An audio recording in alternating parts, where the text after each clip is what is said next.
Alright guys, welcome back to day 2 of the TGS reveals for Series Origin. It looks like today people got to play the game and have posted basically the first hour of the game, minus some things cut out. And the big takeaway from, I guess, today's video is the summer animations and also transforming characters. This is actually kind of cool a little bit, and the first transforming character we're going to get in this game, alongside some obviously I guess new DI gameplay a little bit, is Gila. Gila is surprisingly the first transforming character, which definitely opens up the door to more character possibilities in the future, and also gives us a little bit of an insight towards what is the main weapon for each of the characters. So, to be fair guys, I might upload all the gameplay we've gotten so far on the channel, or I'll just leave a link in the description so you lot can watch it. But this is stuff we've seen, right? But now it's like, I guess, the official final version, and it is over an hour, or about 50 minutes long, right? So we are going to skip through a lot of it, but you can see kind of how like the gameplay looks a little bit, the tutorials, which, hey, we're gonna get to play this in a few weeks time in, was it November 30th, I think it is, we get the, or October 30th, we get to actually play the beta. This is what we have to go through at the start. Okay, so this is what we saw, what was it, 2 years ago actually, so it's still the tutorial basically, right? And this is where you recruit Tiore, where she is the free character you get for free. I mean, you got all your players already, right? But during this point in the tutorial, this is what the summer animation looked like before, right? At least when you acquire a character, and you can see the big difference it'll make in a second. Animation is still the same, but the background and overall it just looks a lot better. This looks very bland, and of course over 2 years you expect a big change, and well, we got it. So yeah, this is what it looks like right now. You can see the exact same, looks better, but you also have the background. I think obviously that makes a big difference, and you'll see later on when it comes to Slater, because right now that we know so far, Slater is also guaranteed and also free, at least through the tutorial so far, and you get to see a bit of his animation too. But yeah, that is kind of how like acquiring characters is gonna look. I know like in Genshin, other those type of games, they actually do show the splash art. For our game, yes, we do have some cool artwork, not as good as theirs, like the massive backgrounds and all the other stuff. We just have the 3D model popping in, which do actually look very, very good. I actually kind of prefer a little bit, right? But then also right here, this is we'll see more later on, but it does look like so far everyone in the game that is so far playable is going to be an SSR, right? So if you have that yellowish goldy background like you can see right now, they will be an SSR character, but you got to assume later on, and maybe not for everyone, but you got to assume there's going to be some SR characters, and you know, maybe some of the commandments like we talked about it before, but like I mean, Grey probably won't be in it, but like Fraudrin, maybe even like Glux or Draw could be, and these should be SSRs. But when they've already shown Slater, Jericho, Gila, and or even Hauser and Gilfthunder, all the characters we've seen so far, and there's been quite a few already, if they're all SSRs, someone's got to go towards an SR, right? Maybe like Deldry, you know, the actual other Holy Knights, if they become playable as SRs first. But yeah, one big thing that the game did showcase a little more in this build compared to the last one is a lot of characters do have attributes now, right? So when we saw, you know, Tristan for the first time, he was mostly light. He had like no attribute basically. If light is an attribute or an element that you can apply, that's what he was. But they've now changed it towards fire, so he is applying fire. So is Tiore. A bit weird that both the free characters you get are fire, but yeah, it shows free, and I do wonder if that is the free elements they could be, right? Because do you know each character can equip 3 different types of equipment, and each equipment they do equip will change their ultimate and also skills. So maybe it shows the first one, their main weapon is the main fire, then I guess the other one might be light fire and also wind here a little bit. So we're just going to get to see more details later on about how that works. Okay, and then we get towards the sub animation. So yes, Slater, unless they want to change it. It's a bit weird that Slater is the first free character. You'd think he'll be someone else. But you can see 2 banners. This one, as you can see, it does say Slater 100% acquired. And at bottom, it's like a TGS summon, basically. So that is a lot different. So we might not have the same thing, right? I imagine, or at least hope, it would be like Grand Cross, where you get 1 free guaranteed SSR, and it can be anyone in the starting game, basically. So you can kind of re-roll for the best character, or without, you know, doing tutorial, getting the gem like the re-rolling or pre-reg, and then also trying to use your luck a little bit. If it's just 1 guaranteed character, like how we in the past in Grand Cross, we got the counter melee, that'd be cool. But yeah, Slater is free, which I think is also a fire character, if I'm not mistaken. But here we go. Here is the start animation. So we have 2 so far, and it does look, for some reason, a 5-minute countdown for how long you can sit in here for some reason. But also as well, there's some stuff to break down, right? So it's a little bit different. It looks very cool. We'll play it out and talk about it if you lot haven't seen it first. Like, compared to Grand Cross, where Melee's fighting, it's a big difference, right? It does fit more in towards the lore of what, obviously, I guess, Origin's all about. And with this whole, like, Book of Stars, I believe what the compass thing is called, which is going to play a big part in towards the story mode. But you spin it up rather than pull. The time dust, or whatever you call it, kind of folds over, turns gold if it's an actual SSR. Of course, we do know this actual mode is guaranteed. And you get the same thing as Grand Cross, where you get to see the little orbs, flash for a second, boom, you have a 4-star to 5-star there. The one in the middle, I don't know what matters. It just shows, well, how many is there, actually? So yeah, it's just 10. It looks like that one right there, very similar towards Grand Cross, is the last one. And the first one in the middle, I think, might just be the first one. And yeah, this is the pop-up. So it's kind of cool. You can see like a little, get started in the background. It gives you just a normal area. But you can see the res. It is not the same as Grand Cross, but it's very similar. And it's just pulling weapons. Like, so far, there is no 4-star character. And then right here, you get the character. You come, you know, doing the little cool animations, which is what we saw a little bit yesterday, actually, during the little cosplay section. We kind of spoke about, like, that possibly could be the summer animation. And at the end, you do get to see this little screen right here, which I can tell myself if you want to see it. Which, to be fair, I do like it. Me and my friends kind of joke a little bit, like, everyone just copies Genshin in, like, the little horizontal, like, you know, rectangle boxes. Where this one's kind of unique a little bit. And to be fair, I kind of like it. It kind of looks like the Graces from Grand Cross, and also showcases the actual, you know, character artwork. And once again, the novelty is a little bit there if you haven't seen all the artwork a little bit from Series of Origin. So seeing a new character like Slater have new artwork, which is basically the 4 Knights or older version of Slater, is very, very cool. So I do like seeing that. But yeah, you can imagine later on, yeah, like 2-1, 3-1s if you get that lucky, because I assume the race will be a lot lower, and get to like 2 Escanors and the new Escanor artwork and all the cool new stuff coming for Series of Origin.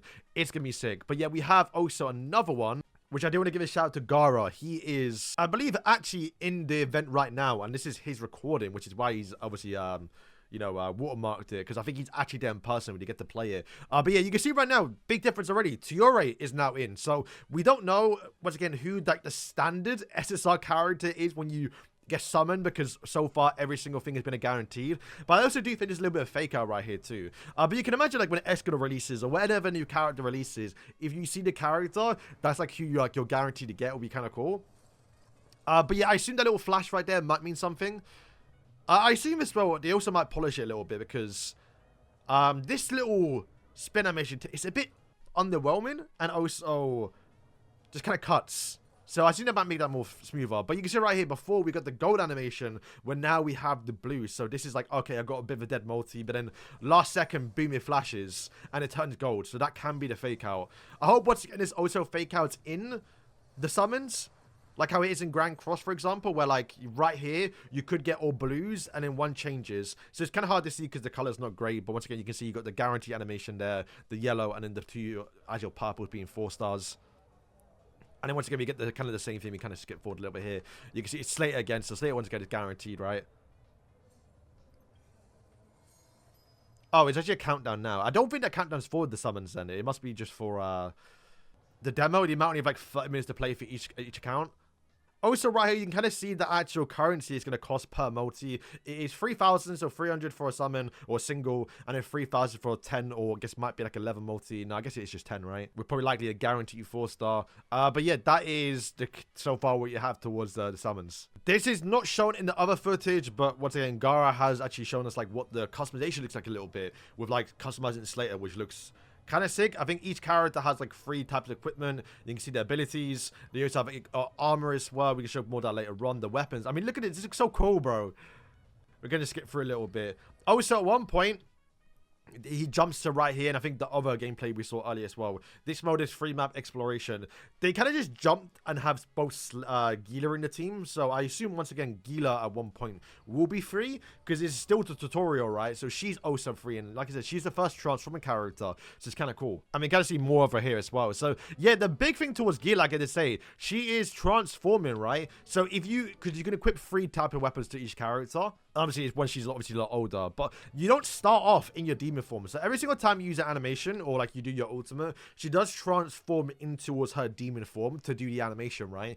But only one of the forms or one of the 3 weapons you can equip keeps her in that demon form, and that is her rapier, the little lance that she usually uses. So, you know, Gila, when we see her in the story, her main weapon is the rapier or like the lance, because I think they're merging both together. So you do expect that to be her main weapon, and that kind of goes for like obviously, you know, I guess Melee and also like Escanor when we get him. Escanor is obviously gonna have his, you know, his axe as his main weapon, and we're gotta assume as well in this game we're gonna have main weapons for each of the characters. And that kind of brought up the question a little bit is, well, what's the point of having 3 types of characters through 3 different weapons when they're assuming you're going to only have 1 weapon for the character, and isn't that going to be like the main playstyle? And it kind of looks like to be the case, but yeah, for example, right now, Gila, if you want her to be a main DPS, you would equip her main weapon, but then also she has got a sword and shield, so she can be more of a tank character, giving you actual shields. So if you don't want her to be a main DPS, and you want her to be more of a support, defensive character, that is where you can switch in towards her. And we see it later on with like Tiore, where she can be a DPS, but can be a healer. I think King as well can also be a healer as well. More support character, but can also be a DPS. So it's kind of the playstyles a little bit. Yes, they're going to have their main weapons, but you can still swap and match a little bit. So this is kind of a little playstyle. You can just go show his animations. I don't think he transforms, but we do get to see some more here, right? So when I say she transforms, she literally changes her playstyle and also her ability, right? So you can kind of see down there, this is her ability. You have the right click and the E, right? So the E does change. It might be basically the same, but like the actual icon, I think animation does change too. Hopefully they show it here. So yeah, this is literally what she uses in this series. She puts a lance forward a little bit. You have the actual, you know, fireballs to kind of appear a little bit, and then she just kind of sends them forward, right? Or do they explode on spot? Let's see. About both, really, with the wait and see. But when she actually does use the ultimate, so right here, you can see she does transform.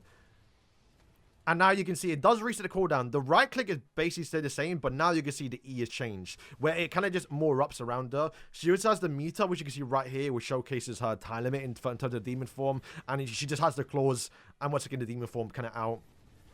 And I believe also as well, she should have long range. Like, we'll showcase more in a second. But then, yeah, this is the E. So just, rather than being, you know, fireballs in front of her, she just has a massive, like, darkness effect around the people. But look how cool she looks, bro.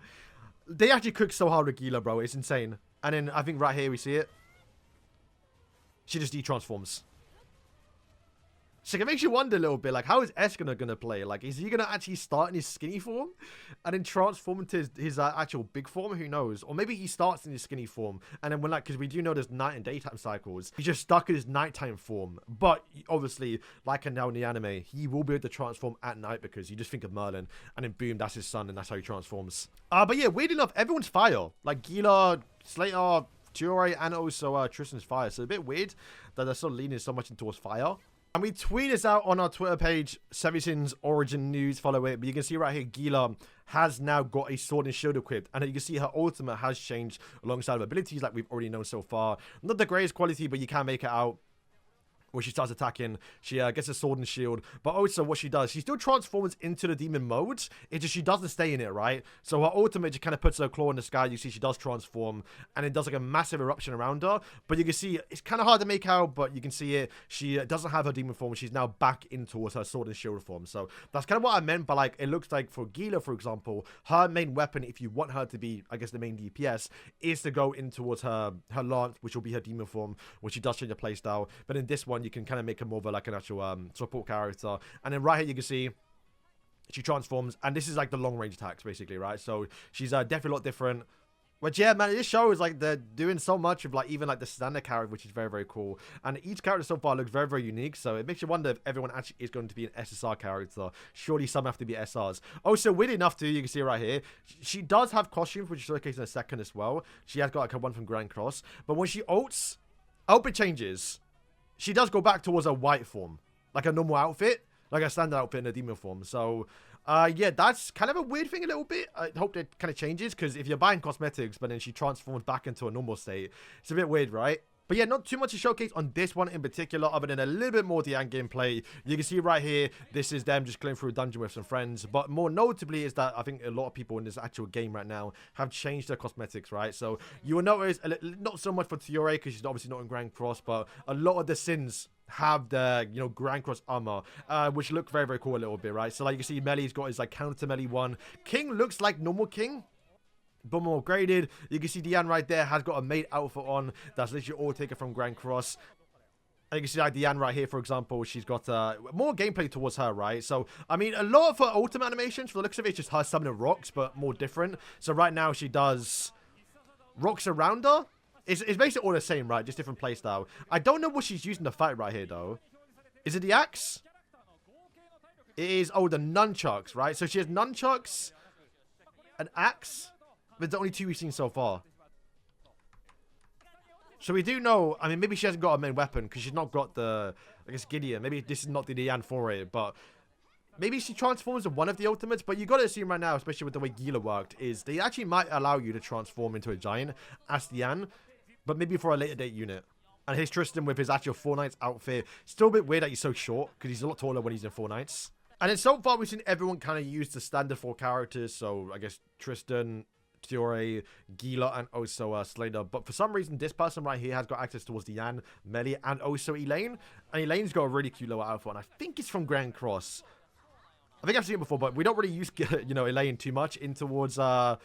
you know, so he's in Grand Cross, so I don't even know. But everyone's got an R ability now. It's the most important thing. Because back in the gameplay that we saw 2 years ago, no one really had an R ability. Where it looks like for her, she's able to aim in, shoot, or does she heal herself? She's on 777. Does she heal herself? She doesn't. I don't know what exactly she does there. But she shoots at a heal orb. Or maybe it's just more wind. Because she'll be more the wind attribute, right? So yeah, guys, it's going to wrap up today's video. That is day 2 of Series of Origin. We got basically hands-on gameplay, showcasing the full beginning, some animations, costumes, and even some transforming and characters that are basically guaranteed more likely to be free, right? So, guys, thank you for watching. And yeah, we'll probably be back tomorrow if they do show anything new, but we'll have to wait and see. Thank you for watching, and peace.